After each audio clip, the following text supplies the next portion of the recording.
যে আমরা আসলে কেন এই নির্বাচনে প্রার্থী হয়েছি বা আমি কেন প্রার্থী, কেন আমি ক্যান্ডিডেট। আমার কথা হচ্ছে যে আমি যেহেতু এই রাষ্ট্রের নাগরিক, এদেশের জনগণ, এদেশের নাগরিক, এই রাষ্ট্রটি যেহেতু সার্বভৌম প্রতিষ্ঠান, সুতরাং সেই সার্বভৌমত্বের জায়গা থেকে আমি মনে করি আমি যদি এই দেশকে প্রপারলি প্রতিনিধিত্ব করতে চাই বা এই পার্লামেন্টে গিয়ে আমি আমার জায়গা থেকে প্রতিনিধিত্ব করতে চাই, দেশকে কিছু দিতে চাই, তাহলে অবশ্যই আমাকে নির্বাচনের মধ্য দিয়ে এই পার্লামেন্টে যেতে হবে এবং দেশ ও জাতির কল্যাণে ভূমিকা রাখতে হবে।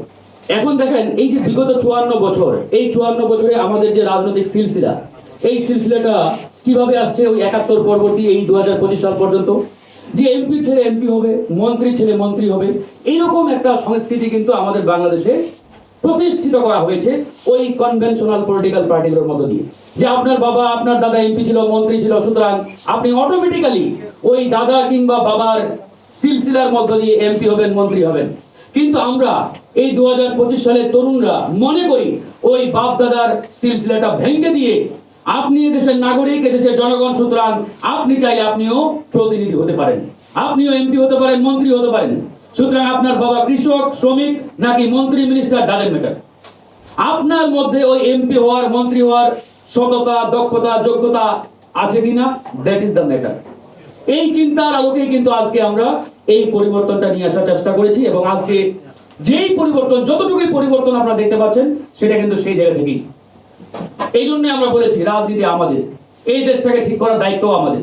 আসুন আমরা একসাথে গর্জে উঠি, একসাথে কাজ শুরু করি। বারবার বলা হচ্ছে দেশের মালিক জনগণ, কিন্তু এই 54 বছরে এই শব্দটা এইভাবে ছিল না। এই শব্দটা ছিল দেশের মালিক চেয়ার, মানে দেশের মালিক এমপি, মন্ত্রী ওই চেয়ারে যে বসবে তিনি। যখন যে বা যারাই ক্ষমতায় আসছে, রাষ্ট্রীয় ক্ষমতায় বসছে, তারা কিন্তু এই দেশটাকে তাদের মতো করে ব্যবহার করেছে, মানে দেশের মালিক একমাত্র তারাই।